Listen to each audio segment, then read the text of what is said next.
There's a video just hopping right here. A student witness exposed what really happened during Charlie Kirk's assassination.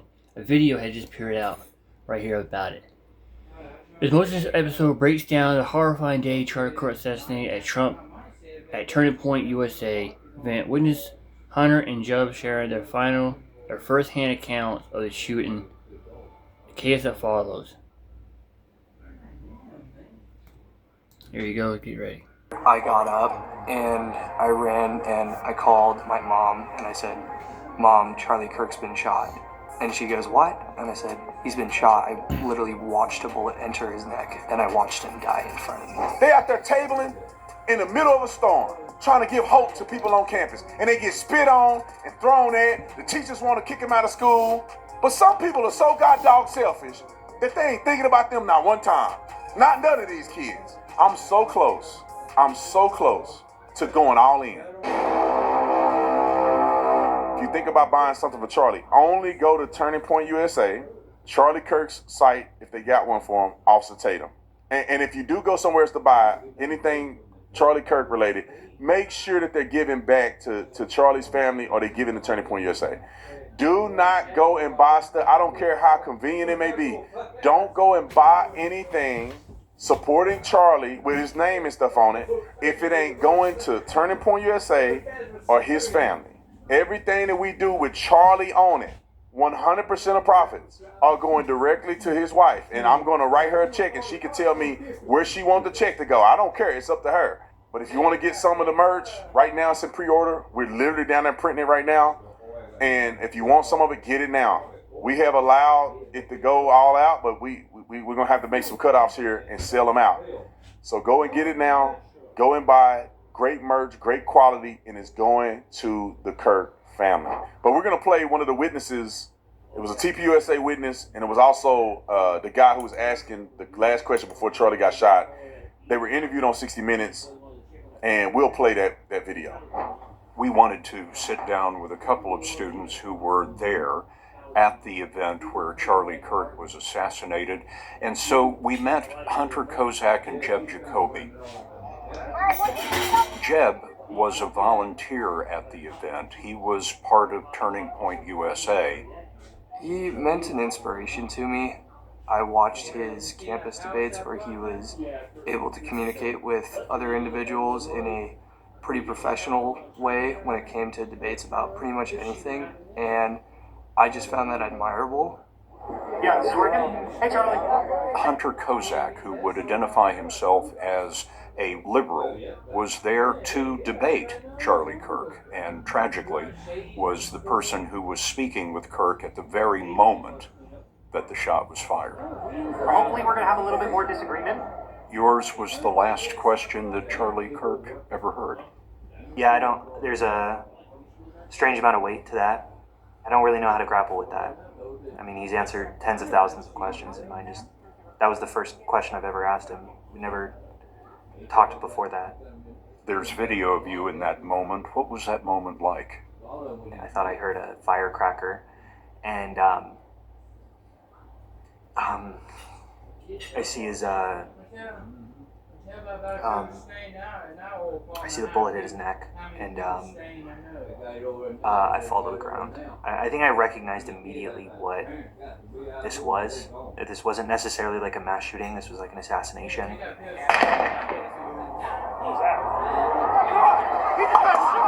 I just remember I got up and I ran and I called my mom and I said, "Mom, Charlie Kirk's been shot." And she goes, "What?" And I said, "He's been shot." I literally watched a bullet enter his neck and I watched him die in front of me. Jeb, this event pushes Democrats and Republicans farther apart or brings them closer together, in your view? I think the moderate Democrats and Republicans, I think it brings them together. I think there are individuals on both the left and the right, some of them more radical, that it pushes them apart. And I think it's communication that is the most important element that comes together, and I think that there needs to be effective communication between both parties in order to find solid ground on this issue. I think that that's one of the few things that we can agree on, is this necessity for a conversation. I think that we need to remember that we still have to live with each other, that these are still our neighbors, that this is still my community. When I walk to campus, sure, that event was 99% Republicans. Everyone in that crowd disagreed with everything that I had, but that was still my school. You both witnessed what happened. Your message to the country is what? I could run down the list of all the disagreements that I had with Charlie Kirk. I could say that his policy proposals brought harm to this country, but I think he would probably say the same thing to me. But I do think that part of living in a society is not resorting to violence. This shooter is 1 in 400 million Americans, and he doesn't speak for us. I think it's that we need to remember that we're still human, and it's genuinely like, if you get faced with a situation where you have a disagreement with someone, I think it's about taking into consideration how their day is going and saying, I don't know necessarily what you're going through, but I'm here for you, and I understand, and I just want the best for you, regardless if we disagree. And your advice to our politicians, having seen what you've seen?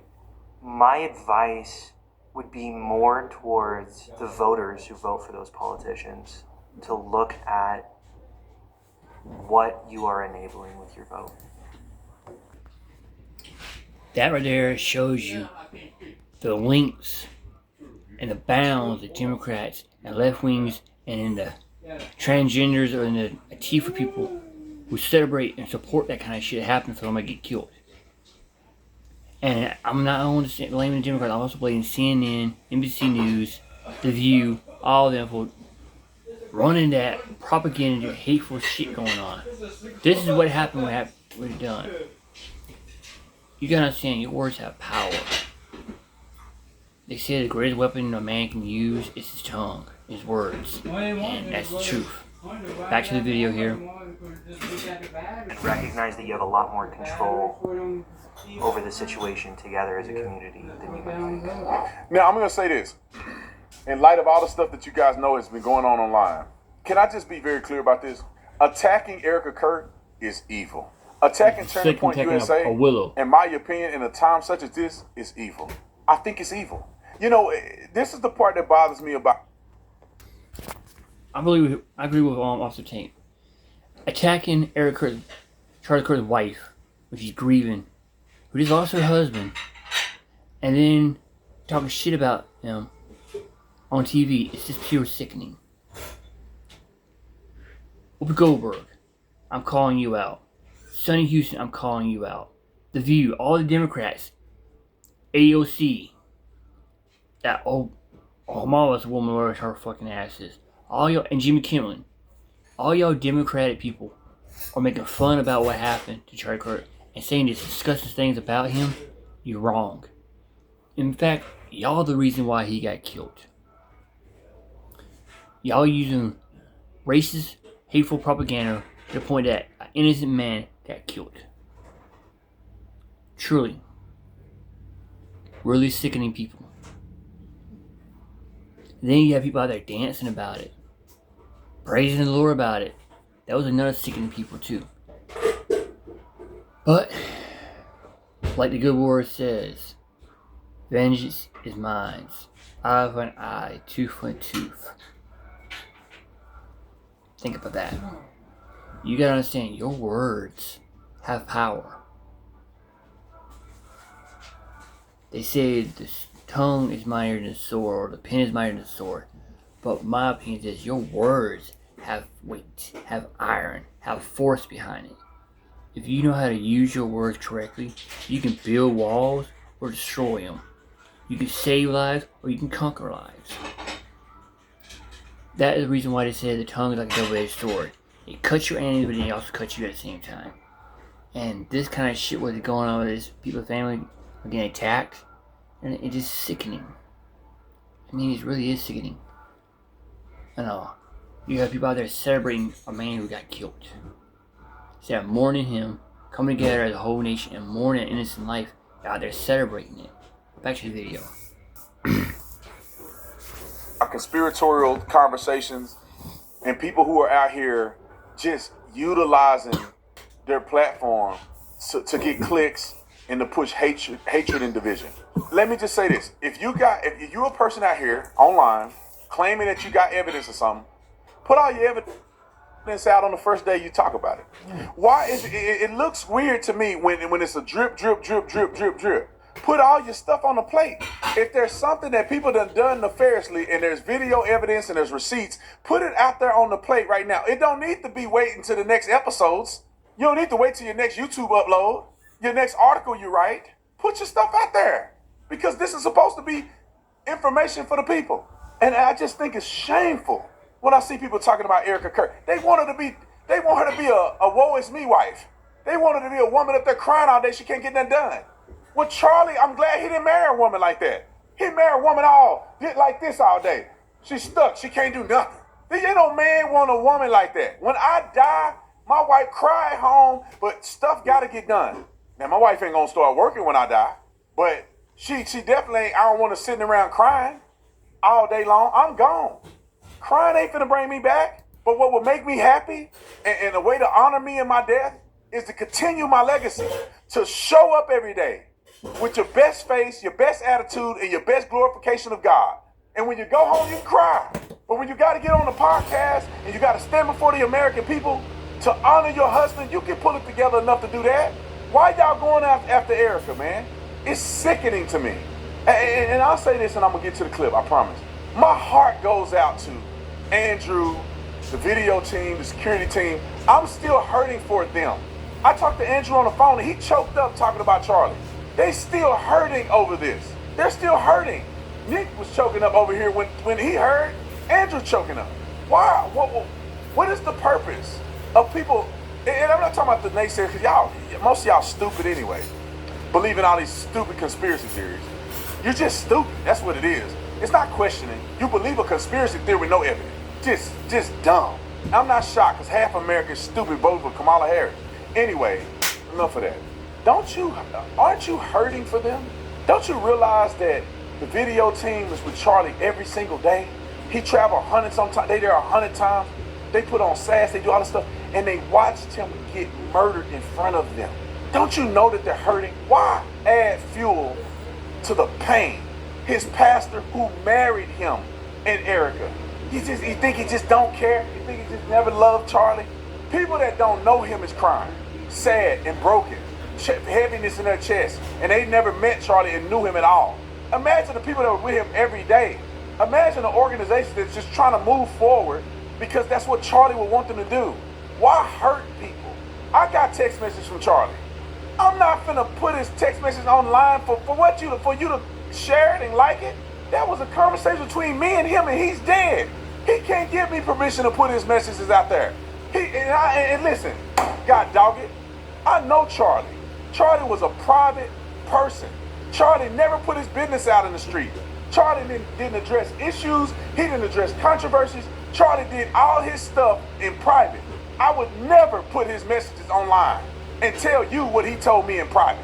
If he wanted you to know, he'd have told you. All this riffraff about who Charlie was trying to be and what he was doing and where he was going and all that, he dead. What does it matter? What does it matter? If he hated the Jews, so what? He ain't coming back. He can't defend himself. He can't even come back from what people are painting him to be. He may have changed his mind, changed it back. But a 31-year-old man that dedicated his life to Christ and the movement is dead, and people are using his name to get rich or to be relevant. Why would you do that to Charlie? Why? It's not an amount of money in the world for me to disrespect this man while he dead. It's not an amount of money in the world for me to push a conspiracy when they got a man arrested. Do you want him to get off? Do you want them to have a case where he don't get the death penalty? Do you want people to release information and compromise the investigation? My God, you guys don't know how frustrated I am talking about this. It's real. People were there. People witnessed horror. People were at the hospital, rushing him, doing CPR, trying to save him. They watched him die. His wife had to see his lifeless body. I've been to the morgue. I've seen tons of dead people. It's not a pretty sight. And it's somebody you love. They ain't never coming back. They're cold, they're stiff, blank eye. You see the hole in his neck that killed this man. And you can't have enough respect to say, man, let me hold up a little bit. Who will I hurt by pushing a conspiracy? It hurt me, man. I love these people, man. They just young people trying to do the right thing. Video team full of young dudes wouldn't hurt a fly. Security team supporting that man everywhere he go. Dedicating their life to Charlie Kirk. And now people talking the security team is in on it. Man, that's so sickening to me. Do you not care about anybody else? Are you not thinking about all these kids in Turning Point that's just trying to push the mission while they're hurting on the inside about what happened to Charlie? And some people want to see the whole thing tore down. Some people love to see Turning Point just go away. People say, I love Charlie so much that I want to see his legacy gone. What sense does that make? I have not always agreed with Turning Point. I've not always agreed with some how they treat me sometimes. But at the end of the day, it's young people acting in good faith. I go on campus and I see it in their eyes. I pray for these young people. I encourage these young people. It's not hard. It's easy to sit behind a desk or sit behind a screen, a millionaire with security and all this other stuff. But it's not easy to be on campus as a young person and your peers hate you. And you're not getting paid for it. These young people ain't getting paid for this. They out there tabling in the middle of a storm, trying to give hope to people on campus. And they get spit on and thrown at. The teachers want to kick them out of school. But some people are so goddamn selfish that they ain't thinking about them not one time. Not none of these kids. I'm so close to going all in. I'm this close. When I heard the conspiracy of one of my favorite video guys acting as if it's bizarre and odd for him to be next to Charlie Kirk, I almost lost it. Every time we do videos, the video team and the director of the videos stand right here. So if something goes wrong with my lapel, something goes wrong with the microphone, something goes wrong with the cameras, the person who's in charge of that can immediately address the issue. I'm so angry, man. I'm so angry. I'm sick of it, bro. I just don't know what else to say. I'm sick of watching these conspiracies online. The lapel mic did it. Well, why would you say that? They got the wrong guy. Well, why don't you help them find the right guy instead of acting like you joining in on the conspiracy? Well, help them find the right guy. Are you sending the information that you're getting? Everybody online think they got secret information. Are you sending that to the FBI? Are you allowing your local law enforcement? You giving them tips on what may be somebody else involved? You cowardice folk would rather make $1 and go viral than to let the FBI help them in the investigation. I swear some people may have information they don't want to let the FBI know. So the FBI don't have evidence that they can present in court. If you got information, give it to the people who are investigating. You think there's another shooter? Send that to the government. Instead, some people want to play detective on their own. If I get information that I think will be incriminating or that would lead to the guy that they have not being the guy that's responsible, I'm going to the FBI. I want to deliver information to them so they cannot be arresting the wrong person. The FBI won't find out on my podcast. It just don't make sense. I think the FBI is acting, but some of y'all out here push. It makes me sick how people come on with these conspiracies about Kurt's wife was the one that had him killed, or his security guard was in on it, or blah blah blah blah blah. It's sickening, okay? The man lost his life. Seriously, he lost his life. But y'all want his wife to be up there crying. But crying like falling apart. People want to see his legacy go. No, I don't want to see his legacy disappear. I want to see his legacy stay around for generations and generations and generations. Because if his legacy dies, then the Democrats, fascists, all the people who don't believe in freedom of speech wins. But there are people out there that want to see that tear down, want to see that destroyed. I don't. I want it to stay around. So I have kids and their kids have kids. They can be there still. It just makes me sick that people have these weird conspiracies about Charlie Kirk's wife has something to do with it, or the security guard's involved, or or how the hands of that. No, motherfucker. These people knew Charlie Kirk for a long time. Long fucking time. Charlie Kirk was a good man. Real damn good guy. He didn't have a hateful bone. He didn't have nothing hateful in his heart or soul or body. but they killed him. Why? Because he was preaching the word. He was preaching the truth. He's opening people's eyes up, making them, not making them, but helping them see what's wrong with the Democratic Party and the world around us today. They did not like that. So, good night, goodbye, or whatever you want. I hope y'all get some information from the video, what he's saying and what I'm saying. And please, people, a man lost his life. Okay? A man was killed in live TV. Everybody sees it around the world. And y'all out there thinking about it? Democrats, liberals, what's wrong with y'all? Goodbye.